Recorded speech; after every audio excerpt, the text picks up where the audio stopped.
Ahora sí, perfecto, David, muchas gracias. ¿No de qué? Pues adelante, ahí con la bienvenida, ya si gustan iniciar, adelante. Sí, muchas gracias. Pues buenas noches a todos. Disculpen por esta demora. Habíamos estado haciendo algunas pruebas y parecía que todo iba bien. Pero bueno, estamos aquí reunidos para estudiar este capítulo 27 del libro de Hechos. Y quisiera pedirles a todos su cooperación para que cierren sus micrófonos en este momento para evitar que se transfieran los sonidos de un lugar a otro o que eso me perturbe para estar compartiendo con ustedes este estudio. Se los voy a agradecer mucho si pueden quitar sus micrófonos, silenciarlos para que podamos iniciar. David, creo que el tuyo se sigue escuchando. Muchas gracias. Pues como les decía, vamos a hablar de este capítulo 27 del libro de Hechos, que a mí en lo personal este libro me apasiona. Me gusta muchísimo ver todo lo que nos relata, todos estos hechos históricos de los apóstoles, todo lo que fue sucediendo. Y bueno, ustedes ya tienen muchas semanas viendo todos estos capítulos y en esta noche nos toca hablar de Pablo es enviado a Roma. Y si me quieren acompañar, por favor, con sus Biblias en este capítulo, vamos a dar lectura a algunos versículos para iniciar.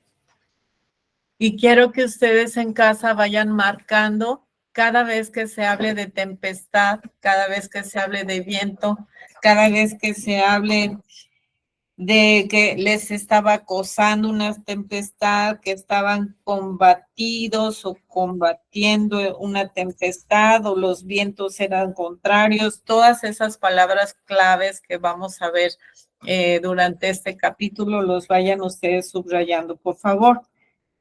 Dice en el primer versículo, cuando se decidió que habíamos de navegar para Italia, entregaron a Pablo y algunos otros presos a un centurión llamado Julio de la compañía Augusta.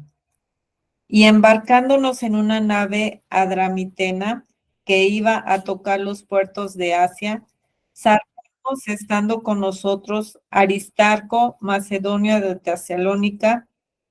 Al otro día llegamos a Sidón y Julio, tratando humanamente a Pablo, le permitió que fuese a los amigos para ser atendido por ellos.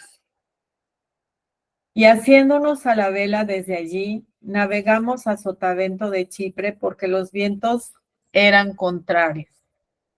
Habiendo atravesado el mar de frente a Cilicia y Panfilia, arribamos a Mira, ciudad de Licia, y hallando allí el centurión una nave alejandrina que zarpaba para Italia, nos embarcó en ella, navegando muchos días despacio y llegando a duras penas frente a Gnido, porque nos impedía el viento.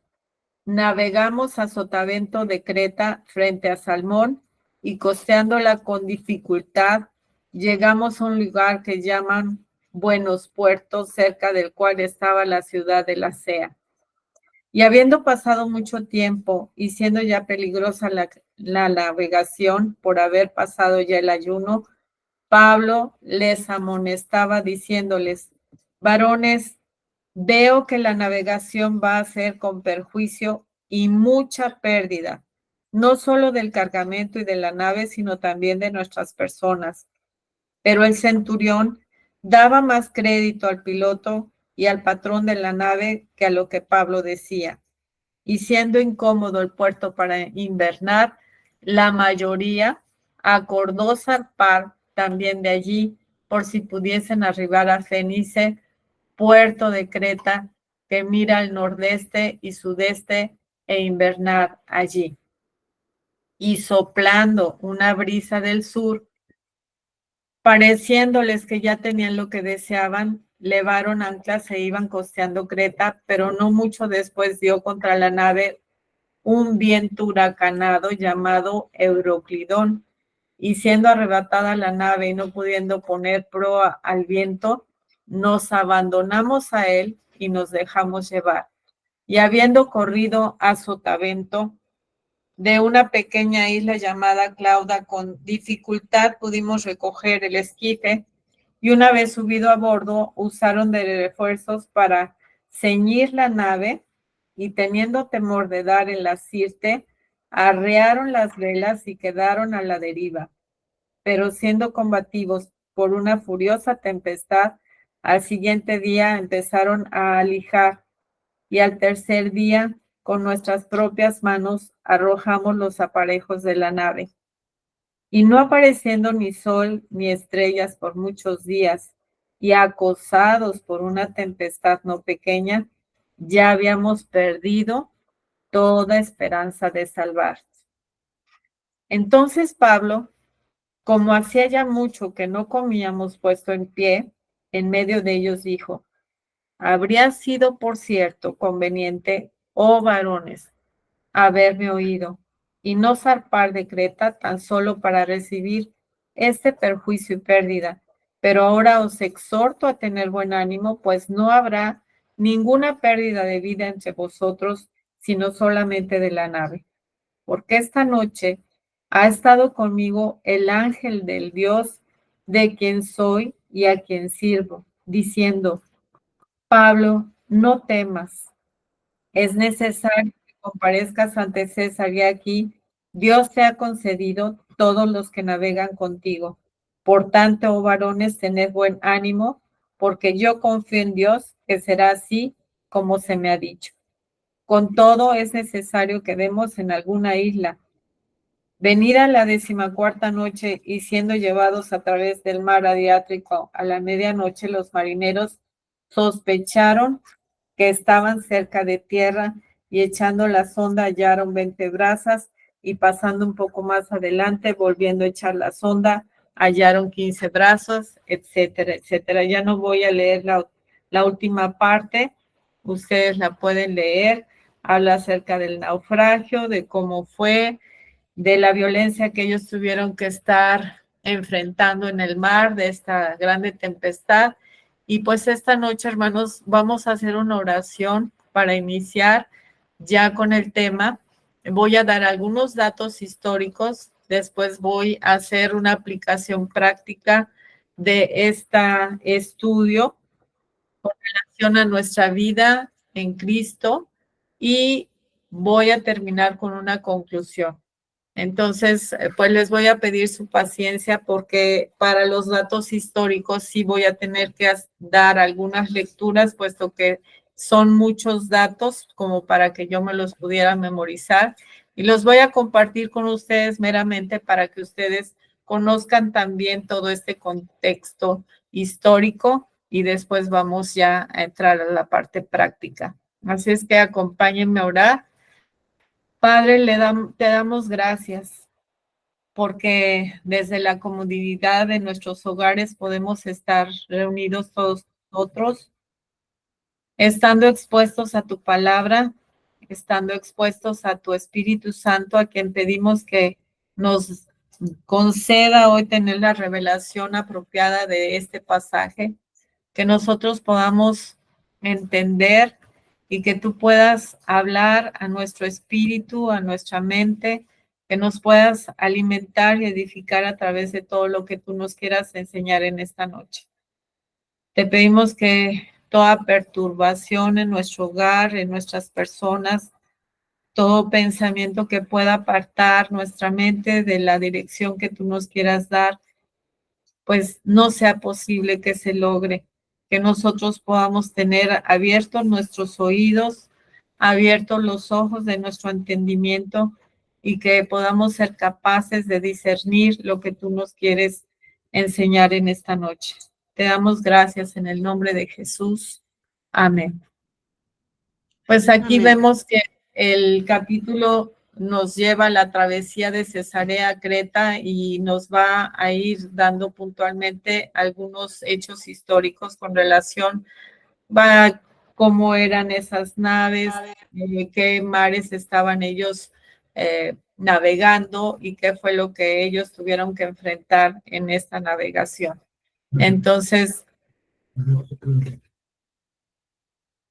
dice aquí, Pablo es enviado a Roma. Dice que no existe en toda la literatura clásica otro registro tan detallado sobre el derrotero de un barco antiguo. Esto lo escribió Thomas Walker. Se supone, aunque no se dice específicamente, que levaron anclas en Cesarea, en razón que fue allí que Pablo fue retenido en custodia durante 2 años y donde fue juzgado por Félix, Festo y Agripa. ¿Quiénes eran los otros presos que estaban a bordo también? El teólogo que se llama Ramsey sugiere que eran muy probablemente personas condenadas a muerte que iban a proporcionar la perpetua demanda que Roma hacía a las provincias de víctimas humanas que entretuviesen al populacho con su muerte en la arena. No parece haber habido ningún barco disponible para transportar a los prisioneros directamente a Italia. En consecuencia, el viaje de Cesarea a Malta se llevó a cabo en 2 etapas y en 2 barcos que procedían respectivamente de Adramitio y Alejandría, según los versículos 2 y 6. Adramitio estaba situada en la costa noreste del mar Egeo, no lejos de Troas, hacia el sur.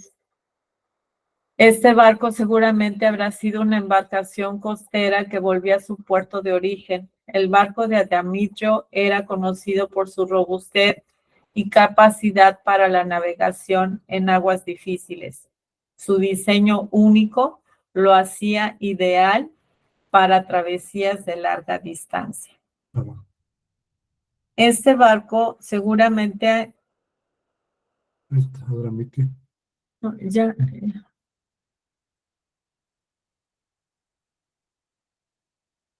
El barco de Alejandría que se menciona en el versículo 6 dice que este segundo barco proveniente de Alejandría fue crucial en la travesía de Pablo, enfrentando desafíos significativos durante el viaje. El viaje de Pablo involucra 2 barcos distintos, el de Adramitio y el de Alejandría, cada uno con su propio propósito y características únicas. Es a esta altura que Julio, el centurión del cual estábamos hablando al principio en los versículos que leímos, dice que a medida que se desenvuelve el relato se va ganando nuestra admiración por su bondad y su sentido común. Encontró lo que venía buscando, a saber, un barco que se dirigía a Italia, llevaba un cargamento de granos, según el versículo 38 nos hace saber, y procedía de Alejandría por cuanto Egipto era el principal granero de Roma. Los vientos contrarios de los cuales nos habla el versículo 7 dice que es precisamente el viento que podría haberse esperado en estos mares hacia fines del verano. Y dice que navegando entre tierra firme y la isla de Rodas, pero muy lentamente debido a los vientos contrarios que ellos encontraron en su navegación, llegaron frente a Gnido, que se encuentra en el extremo sudoeste de Asia Menor. Pero allí, en lugar de seguir hacia el oeste, cruzando la parte inferior del mar Egeo, el viento los obligó a dirigirse con rumbo casi directo al sur hacia Creta y, por cierto, que un viento hacia el noroeste. Dice aquí en los versículos 8 y 9 que era una época peligrosa para la navegación. Las condiciones climáticas adversas habían ocasionado una seria demora. Rodeando el cabo Salmona, navegaron muy cerca de la costa sur de Creta hasta llegar a buenos puertos. Les resultó claro a todos que no podían seguir hasta completar el viaje.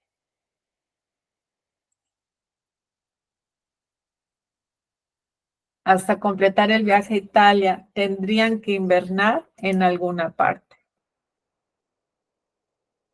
Lo único que había que decidir era si se quedaran en buenos puertos o buscarían un puerto más adecuado siguiendo hacia el oeste. Las condiciones climáticas adversas habían ocasionado una seria demora. Ya el día de la expiación había pasado, el que correspondía a octubre 5 del año 59 después de Cristo, de modo que se encontraba en la época peligrosa para la navegación, que siempre debía finalizar a comienzos de noviembre. Pablo, que había tenido mucha experiencia en el mar Mediterráneo, les advirtió que seguir navegando resultaría en pérdida de cargo del barco y de vidas, pero el timonel y el propietario del barco no pensaban así, y el centurión estuvo de acuerdo con ellos sobre la base de que Buenos Puertos no era un puerto suficientemente protegido como para pasar allí el invierno. De manera que decidieron seguir navegando 40 millas náuticas más hasta Fénix, si bien se discute si este puerto se ha de identificar como Lutro, que se abre hacia el este, o Fenice, que mira hacia el oeste.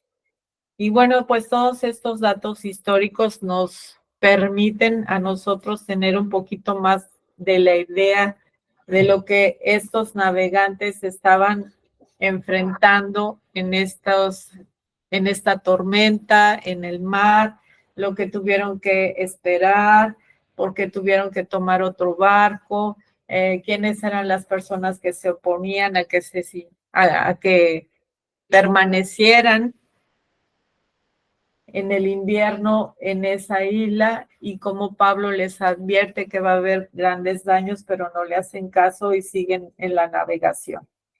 Y bueno, yo quisiera ahora entrar a la parte práctica de esta tormenta en el mar, porque vemos aquí cómo ellos en un principio se sentían confiados y se sentían cómodos como para navegar hacia su destino. Nosotros a veces hacemos toda una organización, ya sabemos qué es lo que queremos hacer, hacia dónde nos dirigimos, cuál es nuestra meta, y ellos lo habían estado haciendo ya de la misma manera y todo parecía que podían estar confiados y cómodos para navegar hacia donde ellos ya habían destinado. Todo el ambiente que les rodeaba parecía soplar favorablemente en su esperanzador viaje. Y yo quisiera preguntarles a ustedes, queridos alumnos, ¿cuántos de nosotros iniciamos un viaje en el que nos vimos de manera súbita y abrupta enfrentando algunos cambios de clima que ningún centro meteorológico pudo advertirnos? Yo creo que todos ustedes tendrán la oportunidad o han tenido la oportunidad de hacer planes, de hacer una organización precisa, de pensar que todo se va a llevar a cabo conforme a todo lo que ustedes han planeado, y de una manera súbita nos llegan cambios que nos quitan el control que nosotros casi siempre tenemos en nuestras manos, y que es lo que hace que a veces nos sintamos nosotros cómodos y nos sintamos satisfechos, nos sintamos seguros, pero de repente llega a lo mejor un aviso que tú no estabas esperando con relación a que no te van a considerar para el puesto que tú habías pensado que ibas a llegar, con todo el trabajo que realizaste, con toda la dedicación que tuviste. A lo mejor alguien llegó a sentirse mal físicamente, tuviste que ir al doctor y sin que tú estuvieras esperándolo, ni deseándolo, ni lo advirtieras con algunos acontecimientos o quizá con algunas advertencias que a veces podemos tener, pues te salen con un diagnóstico que no esperabas. Hoy precisamente mi esposo y yo estábamos en Costco comiendo y llegó una persona a sentarse con nosotros y nos empezó a platicar como de la nada, porque su esposo no había tenido ningún síntoma que apuntara a que tenía cáncer en la próstata, no se dieron cuenta y ese cáncer llegó a hacer metástasis en todos sus huesos. Entonces nos estaba narrando esta persona, pues nosotros no advertimos, no nos dimos cuenta, no hubo nada que pudiera avisarnos con relación a este diagnóstico, y pues nos estaba diciendo que ellos venían de cerca de aquí, ¿de qué lugar? De San Juan del Río, y ellos estaban, bueno, la esposa estaba sentada en nuestra mesa porque a veces que no hay lugar y se sientan con uno a comer, y esa fue lo que ella nos relató. He escuchado muchísimas otras experiencias de ustedes, de amigos, de mi propia vida, de la vida de mis hijas, cómo esto nos puede acontecer a cualquiera de nosotros. A veces sí podemos ser conscientes de que a lo mejor hubo señales que pasamos por inadvertidas, otras veces estábamos tan preocupados por nuestro día a día, por los afanes, por resolver tantas cosas que nos ocupan, que en el apresuramiento no atendimos a esas señales, o hay veces que hemos asumido que nosotros tenemos el control de todo, y Dios tiene que permitir en nuestra vida esas sacudidas. Como le dijo un día Jesús a Pedro, Satanás te ha pedido para zarandearte, y hay veces que Dios permite algunas tempestades en nuestra vida que nos hacen a nosotros reaccionar y darnos cuenta que realmente nosotros no tenemos el control que habíamos pensado que teníamos. Y eso nos enfrenta la mayoría de las veces pues a nuestra necedad, a nuestros miedos o a la resistencia al cambio que a veces las crisis en las que nos vemos envueltos están queriendo llevarnos por ese camino. Yo he tenido que darme cuenta que a mí me cuesta mucho trabajo el cambio, y reconozco que Dios en su soberanía tiene que seguir obrando en mi vida, tiene que seguir enseñándome, tiene que seguir apuntando a esas áreas débiles que hay en mi carácter y que Él quiere seguir trabajando como Él lo ha dicho, y que todos tenemos que estar conscientes que la obra que Dios inicia en nuestra vida no cesará hasta el día de Cristo. Es una obra constante, es una intervención divina que Dios ha declarado que va a ser en tu vida, en mi vida y en todo aquel hijo que viene a ampararse y a refugiarse en salvación y en el conocimiento que las Escrituras nos dan de cómo Él opera, qué es lo que quiere lograr en nuestra vida, cómo lo va a hacer. Hay veces que va a ser a lo mejor con mucha sutileza, con mucho cariño, con mucho amor, con mucha frescura, con mucha revelación, solamente a través de su palabra, pero hay veces que vamos a tener que enfrentar las grandes tempestades que cada uno de nosotros ya ha tenido que enfrentar o vamos a tener que seguir enfrentando en tanto que estamos aquí viviendo. Todas las bendiciones que Dios ha preparado de antemano para nosotros, a veces hemos pensado que se trata solamente de bendiciones que nos agraden, de cosas que nos hagan sentir satisfechas, seguras, confiadas, contentas, felices. Y no me dejarán mentir ninguno de ustedes que nosotros al recibir esas bendiciones gratificantes y bellas ante nuestros ojos, pues hasta levantamos las manos en la iglesia, somos capaces de alabar, de danzar, de bendecir a Dios, pero tenemos que estar muy conscientes de que esas bendiciones de las cuales Dios habla, que ha preparado de antemano, también vienen en paquetes de diferentes colores que en algunos casos suelen venir acompañadas de inminentes pérdidas o de daños. Y que esas situaciones de crisis, esas situaciones de tempestad, nosotros las vamos a tener que enfrentar para darnos cuenta de qué tanta fe hay en nuestro corazón, qué tanto hemos permitido que esa palabra a la cual estamos expuestos, que a veces nos memorizamos, que hemos reflexionado, que hemos saboreado, realmente es la que nos da firmeza, o qué tanto estamos atados a tantas cosas materiales que son las que nos han dado un sentido de seguridad.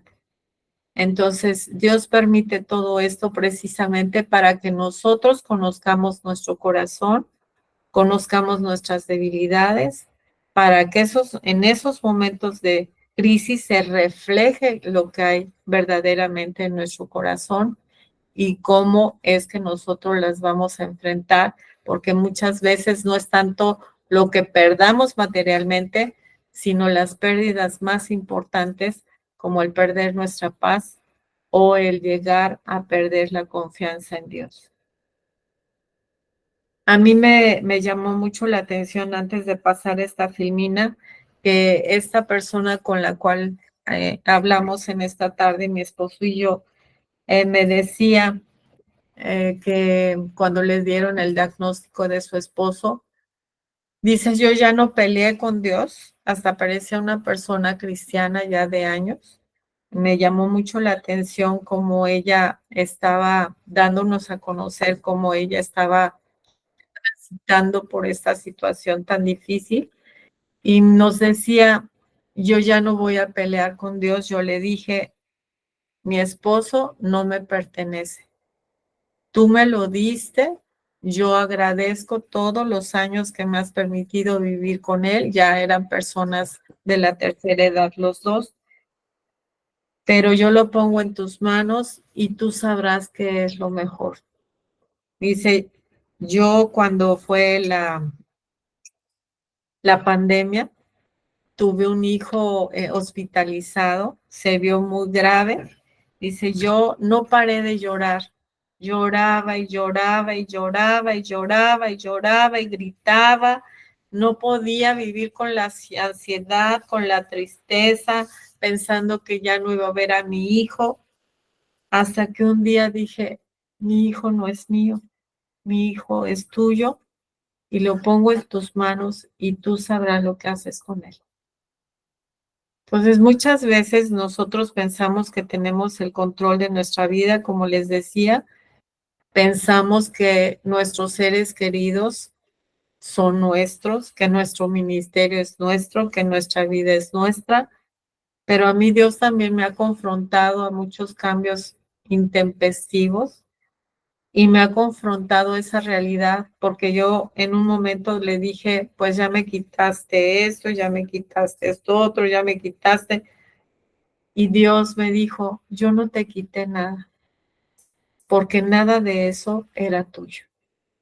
Todo eso que tú me estás mencionando como propiedad tuya es mío. Y me di cuenta que era una realidad, que en verdad Dios estaba siendo plenamente justo y sincero al tomar lo que Él quería de mi vida en el momento en el que Él quería tomarlo y que yo debía de estar alegre, contenta y en paz y no resistir a todos esos cambios que de una manera en la que yo no estaba teniendo el control, en la que yo no esperaba y que no eran mis planes, Dios no se equivocaba de lo que Él estaba permitiendo y cómo lo estaba haciendo. Pasando a esta nueva filmina que estoy compartiendo con todos ustedes, yo recordé la pirámide de Maslow, que yo creo que algunos de ustedes conocen de qué se trata. Dice, esta pirámide nos enseña que todo ser humano tiene necesidades básicas por satisfacer. ¿Cuáles son esas necesidades básicas? Pues la necesidad de alimento, la necesidad de ropa, la necesidad de un techo.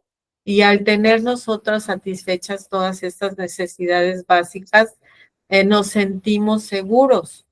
Por eso es que vemos también en este capítulo, pues toda la tempestad que surgió y todas las pérdidas que iban a tener y cómo estaban reaccionando, porque pues iban a perder hasta la nave, lo cual incluía que no iban a poder sobrevivir, ¿están de acuerdo? Entonces, cuando hay huracanes, cuando hay todo este tipo de situaciones climáticas fuera del control del hombre, pues se hace lo posible porque cada familia pueda permanecer en la mayor seguridad que puedan. Por eso es también que existen los bancos, porque nosotros abrimos cuentas y empezamos a ahorrar dinero y eso nos da cierta seguridad del saber que cualquier contingencia que nosotros pudiéramos tener, pues ya tengo un ahorro en el banco, ¿cierto? Y por eso mucha gente se vuelve acumuladora, porque esa situación de acumular bienes les da esa satisfacción y esa seguridad que ellos están necesitando tener.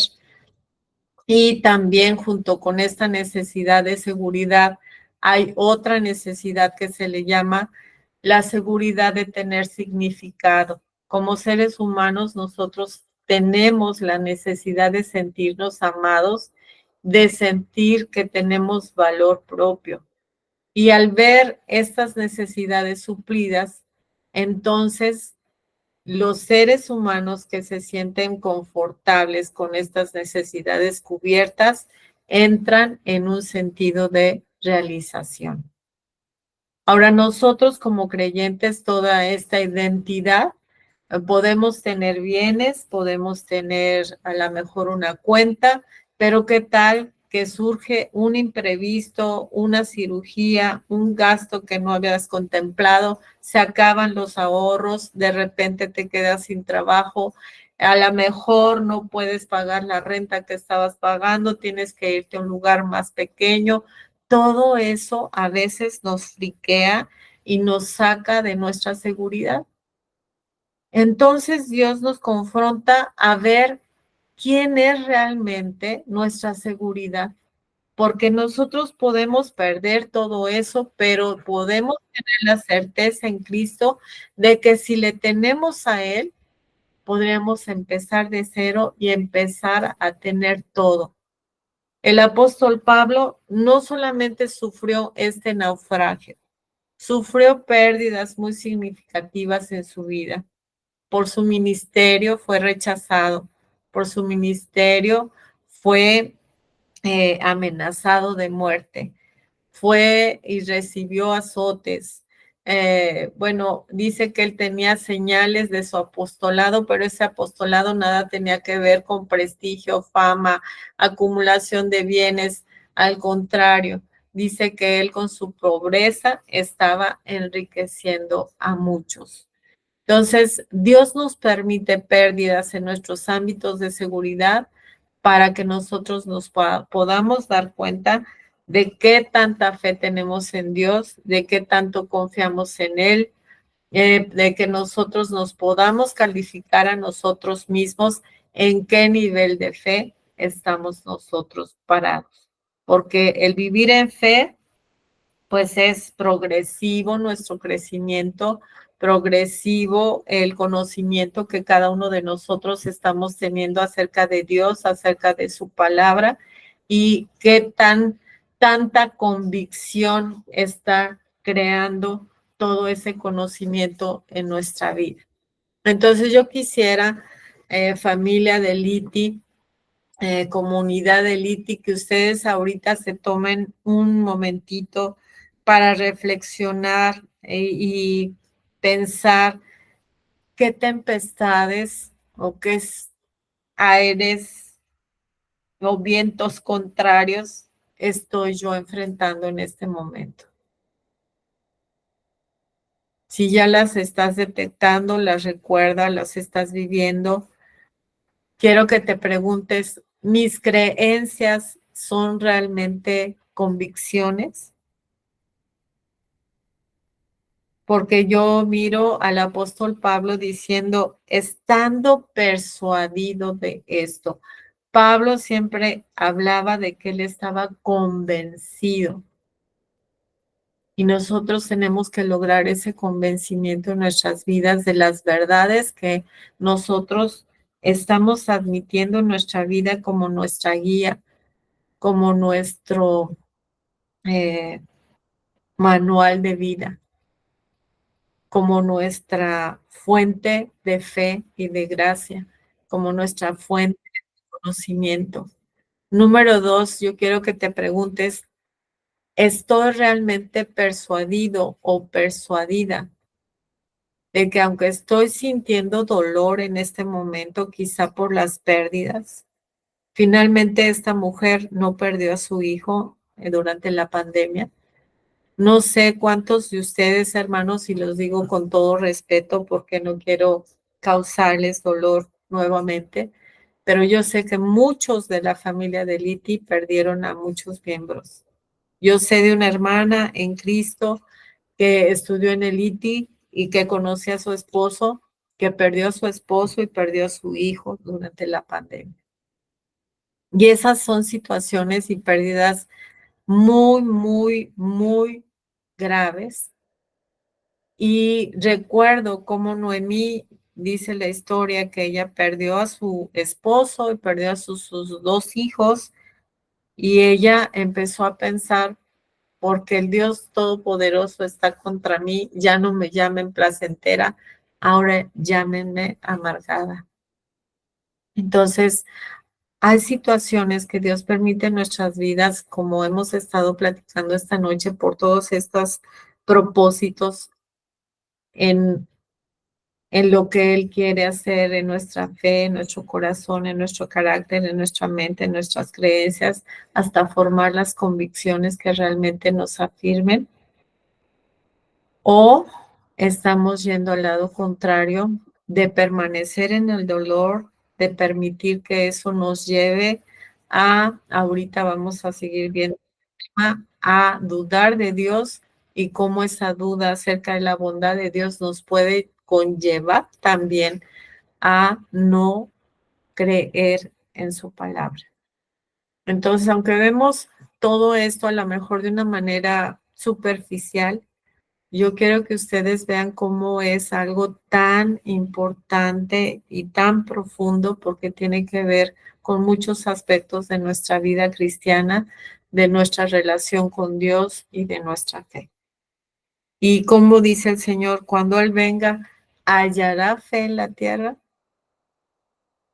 Número 3, quiero que te preguntes qué dudas o quizá qué errores que yo tengo en mi percepción, en mi filosofía de la vida, está corrigiendo Dios a través de esta tempestad.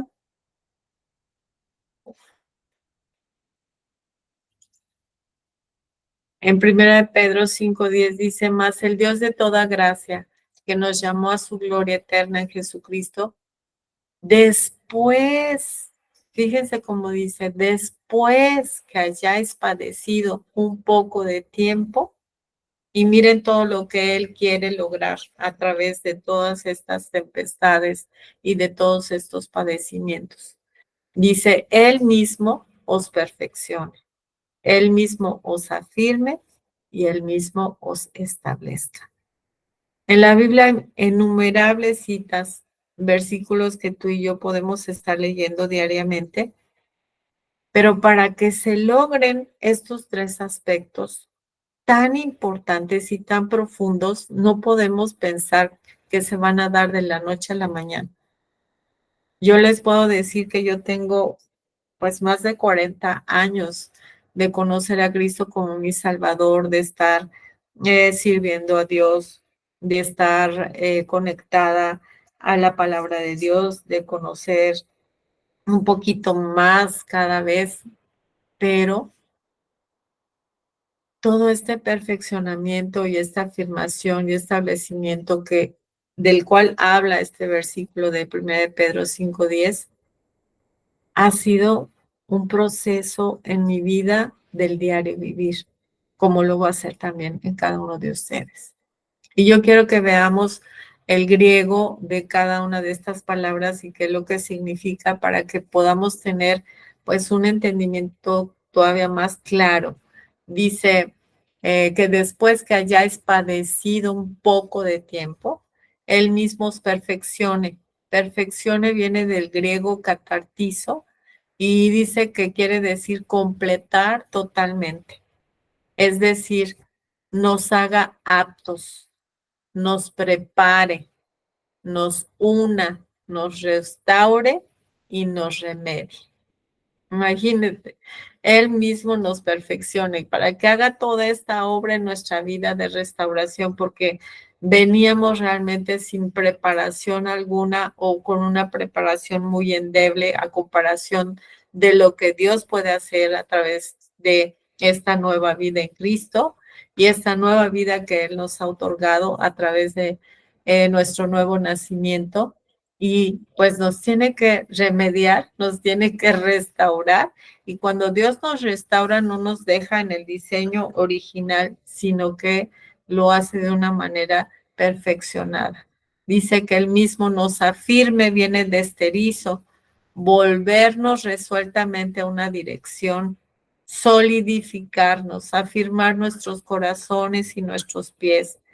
Yo he oído muchos testimonios de personas que me han dicho, yo estaba en Cristo, pero por tal o cual situación me alejé del Señor, dejé de estar en el Señor, ya no me congregué, ya no estudié la Biblia, me fui 2 o 3 años y tomé muy malas decisiones y después regresé. No habían sido afirmados. Y Él mismo se establezca. Viene de senoo, que quiere decir vigorice corporalmente con conocimiento y poder espiritual. Y tiene que ver también con dunamo, que es darnos poder, dinamita, como que la que se menciona en Colosenses 1:11 y en 1 de Timoteo 1:12, que ustedes pues después los pueden leer en casa. Hay muchas lecciones acerca también de la guerra espiritual que cada creyente tenemos que enfrentar día a día. Y una de las armas que tenemos que reconocer como una de las que usa generalmente Satanás para atacarnos es realmente esa arma que quiere crear en nuestra vida, duda acerca de la bondad de Dios, como les decía hace un momento. Este ataque sutil pero certero es el que enfrentó Eva en el Edén. Lange comenta, esta es la primera característica notable en el comienzo de la tentación.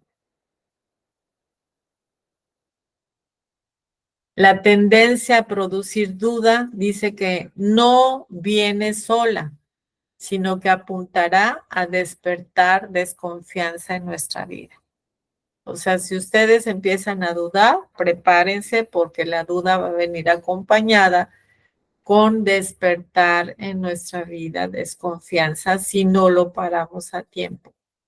¿Cuáles podrían ser las insinuaciones más comunes que Satanás va a traer a tu mente? Van a ser comentarios como, ¿acaso Dios puede amarte y tú crees que Dios te ama si está permitiendo esta tragedia en tu vida o esta prueba o esta tempestad o esta situación fuera de control? ¿Cómo puede Dios permitir que sufras? Ataca nuestra fe directamente con tal de desestabilizarnos. Y más importante aún, no solamente te va a querer desestabilizar, sino te va a querer deslindar por completo del único que puede ayudarte y sustentarte.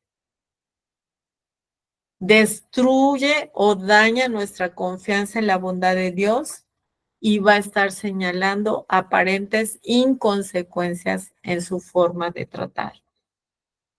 Y nosotros, en lugar de levantarnos en armas espirituales, hay veces que nos dejamos engañar, que nos sometemos a ese engaño y entonces nos vemos involucrados en una pérdida más importante, que es que nosotros nos vamos a poner en riesgo al permitir dudas con relación a lo que Dios está haciendo, porque a veces no entendemos por qué lo está haciendo.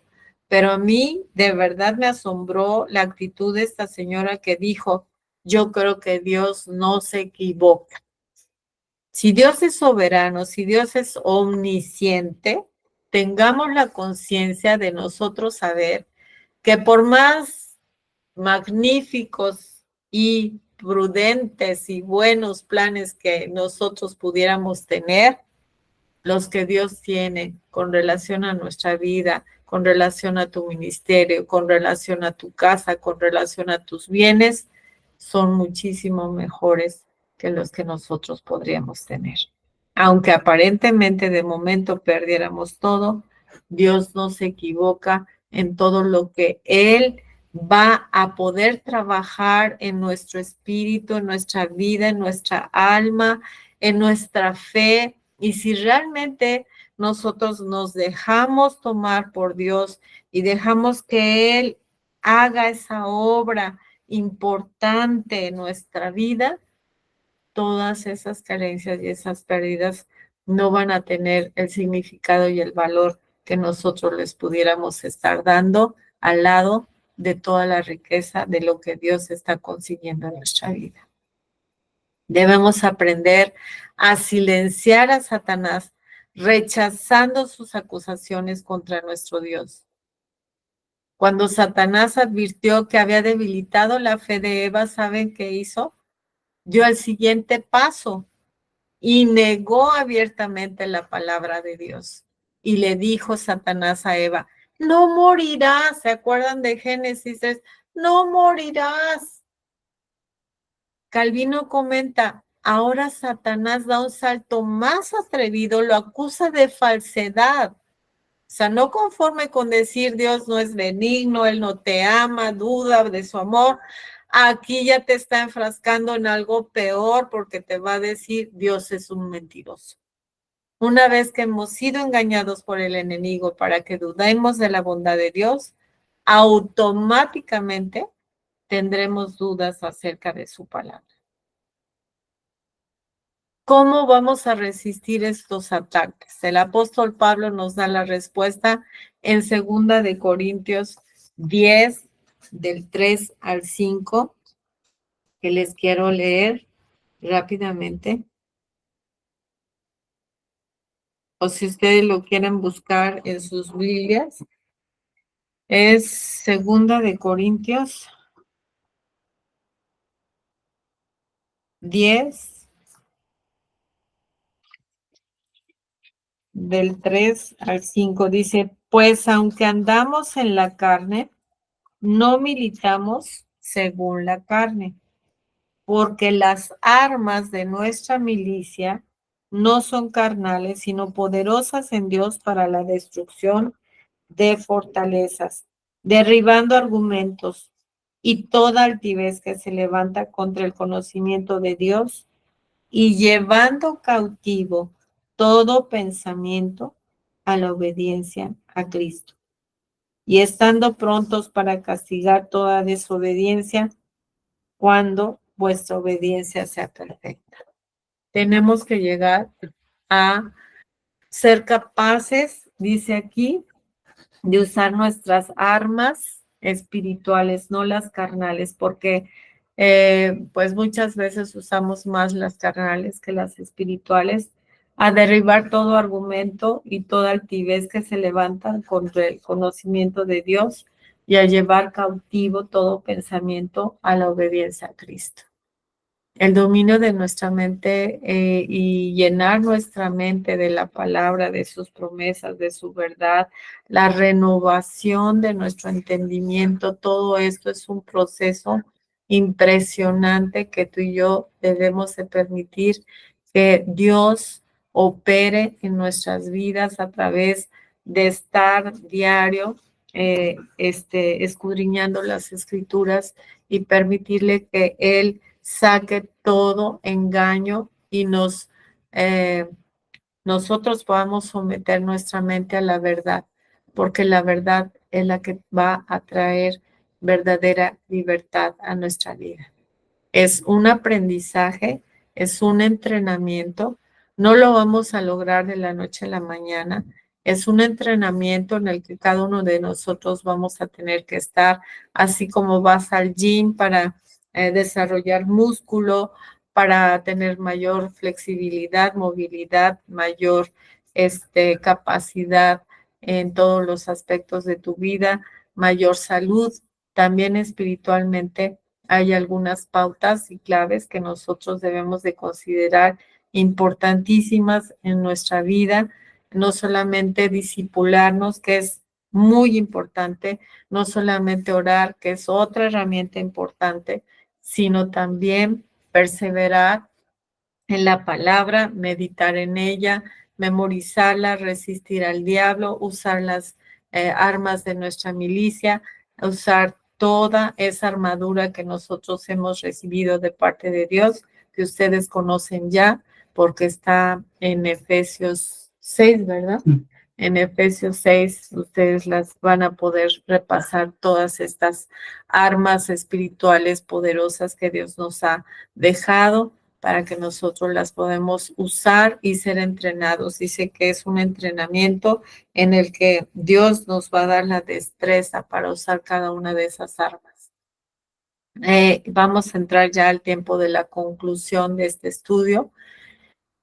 Y voy a dar algunos antecedentes del apóstol Pablo y al final ustedes van a entender por qué los estoy sacando a luz en este momento, porque a lo mejor ustedes van a decir, pues nada que ver que Mari se esté hablando de este contexto de la vida de Pablo, pero sí lo van a entender al final.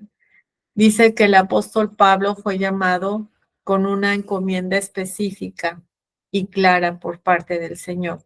Yo creo que todos ustedes han tenido la oportunidad de leer Hechos 9, cómo se relata la conversión de Pablo cuando él iba a Damasco con todas las armas humanas para matar a todos los que estaban en el camino, era perseguidor de los cristianos.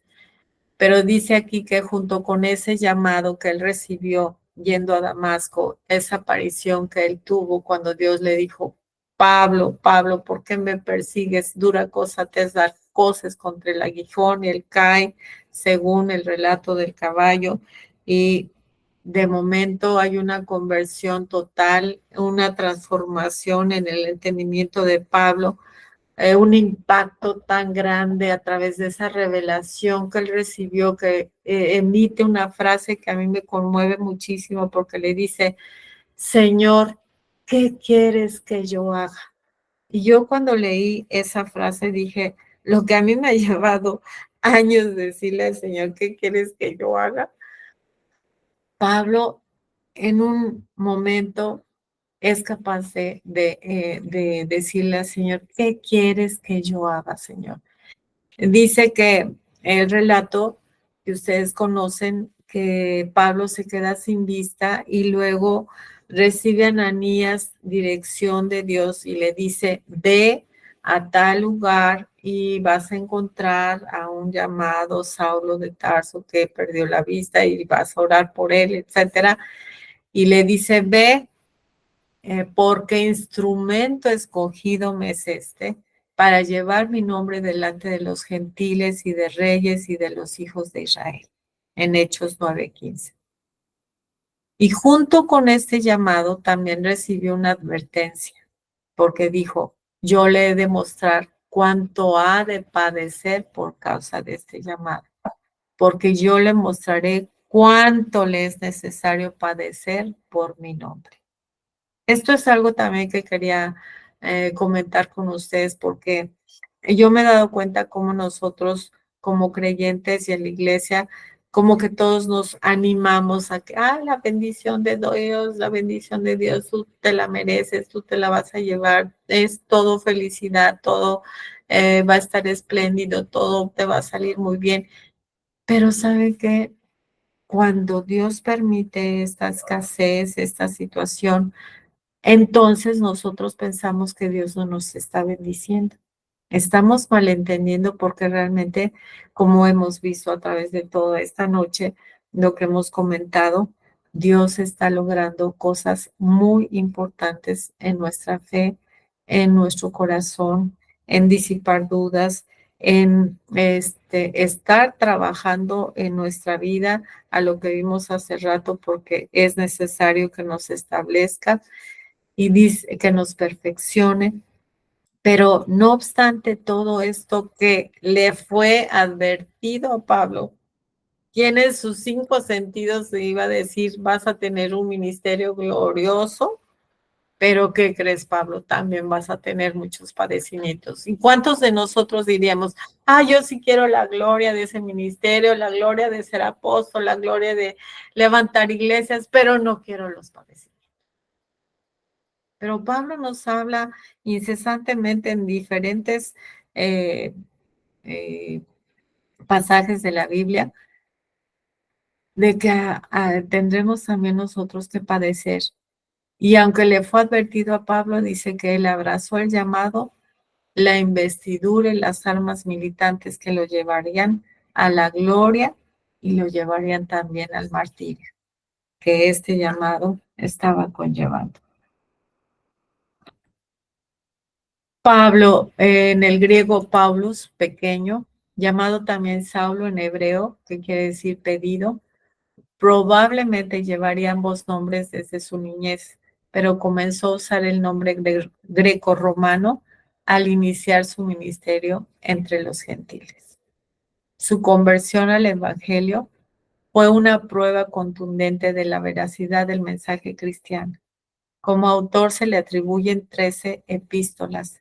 Sus enseñanzas han contribuido grandemente a la formación del pensamiento cristiano.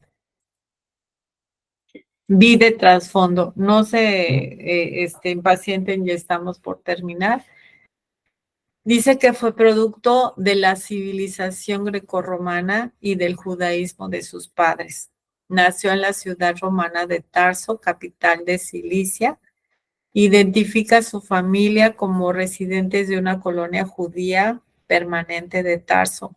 Y todos estos antecedentes explican en parte la facilidad, dignidad y pasión de poeta que Pablo manifiesta en su manejo del idioma griego. También puede explicar su familiaridad, aunque rudimentaria y popular, con el pensamiento y filosofía gentil. La vida de Pablo dice que muchos han notado en el apóstol la universalidad y el amor a la verdad y a la investigación, que eran cualidades del griego. Pablo desempeñó el papel de un caballero romano por su compostura ante gobernadores y reyes y por el respeto que estos le mostraron. Su ciudadanía romana facilitó su entrada a la aristocracia del imperio. A pesar de esta esmerada preparación, tanto cultural como religiosa, que Dios había provisto a Pablo, le faltaba todavía la experiencia transformadora que haría de él un discípulo dedicado y apóstol fiel a Jesucristo. La personalidad de Pablo dice que por lo que toca a su personalidad, era un hombre de conflicto que conocía tanto antes como después de su conversión una vida de lucha y tensión entre principios opuestos. Y vemos como en Gálatas 5 pues habla acerca del fruto del Espíritu y de las obras de la carne, y en Efesios 4:17 y hasta llegar al 5 al 20.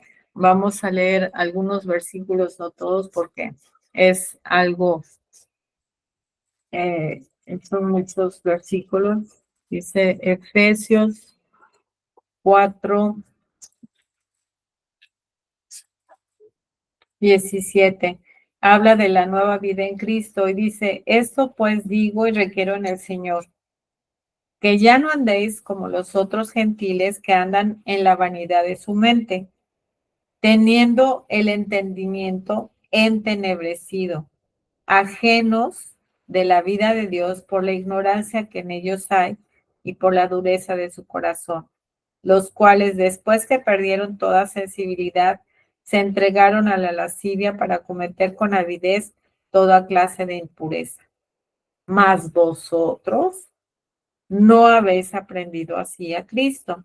Si en verdad le habéis oído y habéis sido por él enseñados, conforme a la verdad que está en Jesús, en cuanto a la pasada manera de vivir, despojaos del viejo hombre que está viciado conforme a los deseos engañosos y renovaos en el espíritu de vuestra mente y vestíos del nuevo hombre creado según Dios en la justicia y santidad de la verdad. Por lo cual, desechando la mentira, hablad verdad cada uno con su prójimo, porque somos miembros los unos de los otros. Airaos, pero no pequéis, no se ponga el sol sobre vuestro enojo, ni deis lugar al diablo. El que hurtaba, no hurte más, etcétera, etcétera. Ustedes ya lo podrán leer en sus casas. Dice que demuestra cómo pone en relieve el contraste entre carne y espíritu, ley y gracia, fe y obras, nuevo y viejo hombre, luz y tinieblas, Dios y mundo, justicia y pecado, espíritu y letra, primer y último hombre. El apóstol a los gentiles percibía con claridad las antítesis de la doctrina, y fíjense bien, y de la vida, ya que había encontrado la paz con Dios, manifestó la tranquilidad de corazón propia de quien está completamente integrado con su personalidad, confiado en su relación con y en Cristo y contento en cualquier circunstancia. Por eso en Romanos 8:28 dice que nada lo podrá separar del amor de Dios. Nada, nada. Y él empieza a enumerar muchas cosas que podrían el hombre argumentar que son cosas que lo han separado del amor de Dios. Y sin embargo, Pablo decía que ninguna cosa lo podría separar de ese amor. Tú, alumno que en esta noche me escuchas, al igual que yo, al igual que el apóstol Pablo, hemos sido llamados al Evangelio. Hemos sido llamados de las tinieblas a su luz admirable.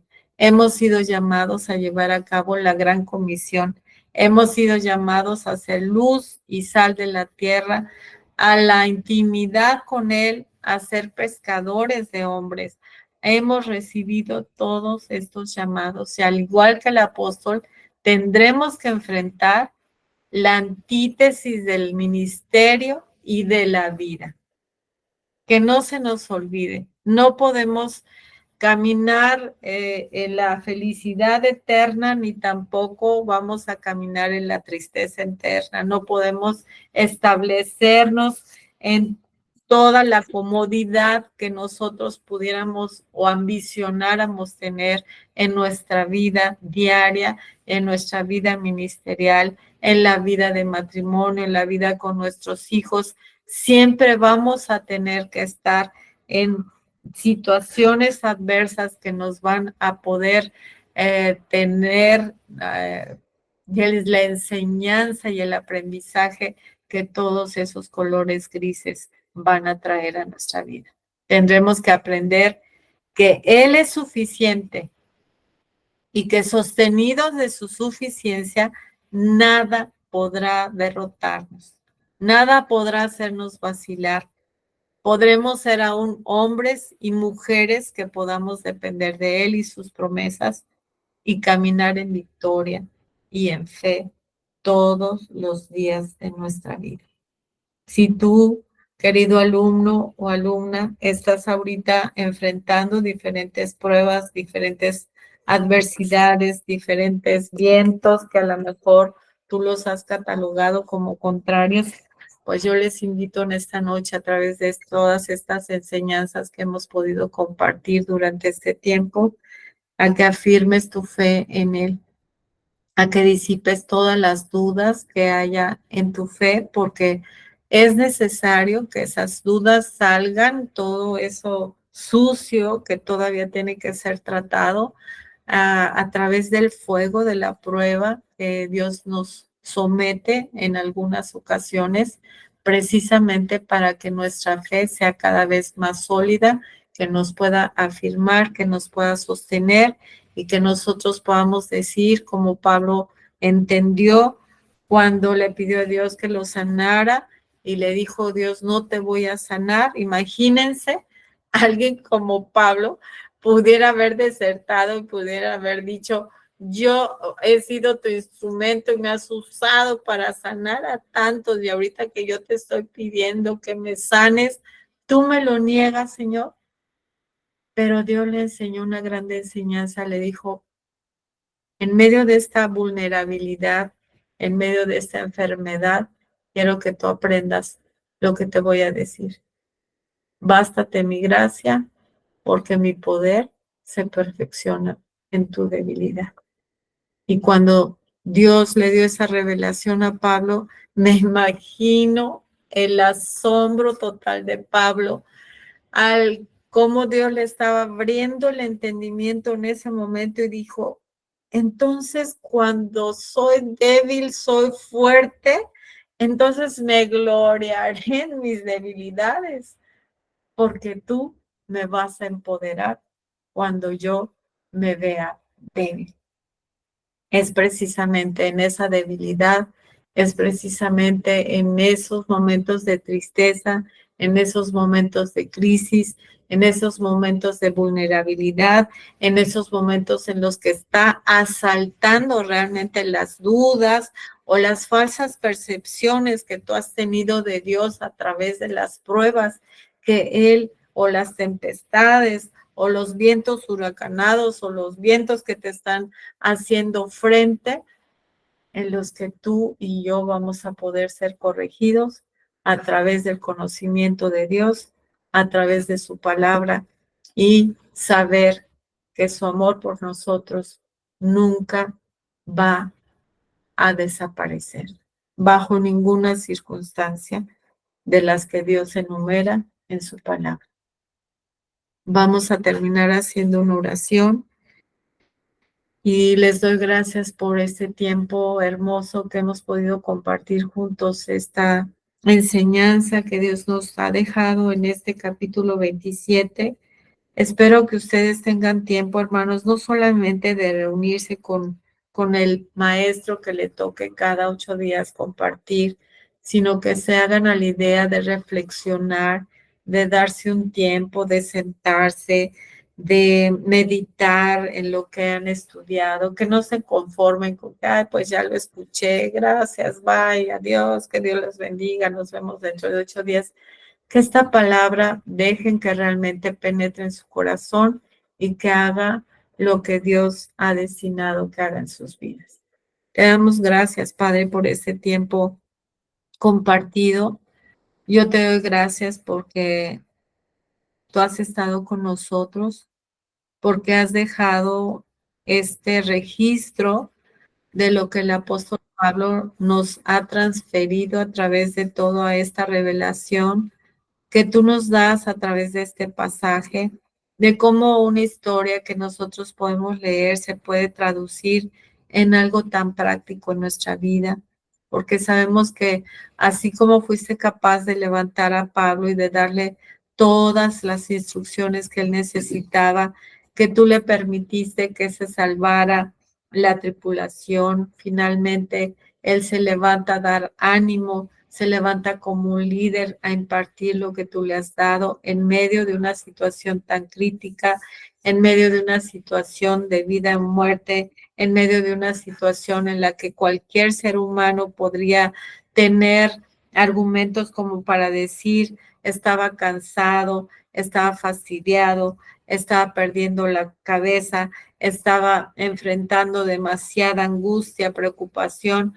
Sin embargo, tú nos has dado la oportunidad de conocerte y de saber que tú vas al frente de cada uno de esos vientos contrarios en nuestra vida y que esos vientos no los estás dejando que soplen sobre nosotros de una manera vana o para conseguir que nos destruyan, sino al contrario, tú quieres que realmente eso nos construya, nos edifique, que eso realmente nos empodere, que eso realmente nos transforme, que eso realmente nos lleve a tener la posibilidad de entender que no somos dueños de nada, que no tenemos el control de nada, que tú eres el Rey y Señor y que ante ti doblamos nuestra rodilla y confesamos que tú eres nuestro Dios y nuestro Señor y que te pertenecemos porque también eres nuestro amo y nos has comprado por precio. Nada de lo que tú nos has dado nos pertenece, como decía esta señora que aún no te conocía como su Señor y su Salvador, pero que de oídas se había oído a través de su abuela. Te damos gracias, Padre, por conocerte. Gracias por tu verdad. Gracias porque tu palabra es lámpara a nuestros pies. Y gracias porque te reconocemos y porque sabemos que todas las cosas a los que te amamos nos ayudarán a bien. Te damos gracias porque tú eres omnisciente y porque tú eres el único que sabe hasta dónde nos vas a llevar y de qué manera quieres que lleguemos a ese destino. Y te damos gracias porque también se trata de la capacidad que tú nos estás otorgando de llevar lo que tú nos has dado a otras personas que todavía no te conocen. Te damos gracias en el precioso nombre de Cristo Jesús y te damos gracias por cada bendición que tú nos has dejado disfrutar y por cada bendición a través de la cual nos hemos tenido que reclinar, que llorar en nuestra cama, que padecer, que sufrir, porque estamos siendo partícipes también de los padecimientos de tu Hijo Jesucristo. Te damos gracias en el nombre de Cristo Jesús. Despídenos con tu paz. Despide a cada uno de mis hermanos en tu paz, Señor. Te lo pedimos en el nombre de Jesús. Amén y amén. Amén. Que Dios los bendiga, hermanos.